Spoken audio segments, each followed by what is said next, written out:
So it's a week after your show and that weight is back on way faster than it came off. If it's your first time, you're probably thinking, what the heck is going on? This is so unfair. I worked my ass off, literally. And now it feels like I'm going right back to where I started and fast. It sucks. Competing in a bodybuilding show is a double-edged sword from an emotional standpoint. On one hand, it's very empowering. You're realizing just how mentally and physically strong you really are, and that you can break through limits that you only thought you had. You were tested in so many ways on your way to the stage. And here you are. You accomplished the very thing you set out to do. You are a badass. Now, on the other hand, we oftentimes already have body image issues as women, right? We're trying to compare ourselves to the perfect bodies that we see on social media every day. Oh, but wait, let's take it to the next level. Let's choose to actually go through a meticulous process for months. Put on a bikini, step on stage, and ask to be judged. Crazy, right? Yeah, it is. We work really hard in the off season, and when it comes time to be cutting for the show, you are going through some drastic changes to drop that fat to show the muscle that you've built. And for many of you, this is the leanest that you've ever been, which tends to correlate in your mind to, this is the best I've ever looked, which is awesome and empowering, but it's only for a short period of time. It's not sustainable because it is not healthy to stay at stage weight for an extended period of time. And please, please don't do that, okay? You need your weight to slowly come back up to a place that's healthy for you, okay?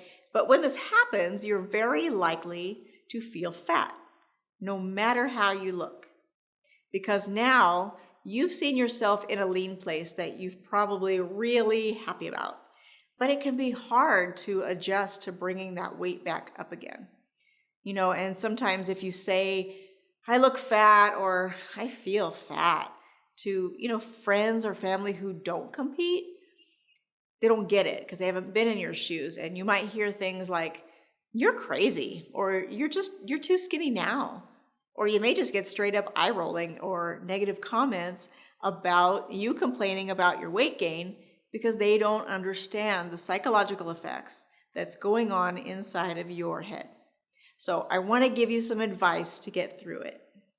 Take some time to develop a vision of what a healthy body looks like for you. Now, if you're not sure about how to do that, think about what would you tell a good friend that you love to look for in that vision. So what's a healthy body weight for you? How do I look and feel in my clothes? How good does it feel to be really strong while having beautiful natural curves? This is not the time to pick at the perceived flaws that you have. It's really important in this process to be fair and loving to yourself. You want to get to a vision where you can love who you see in the mirror.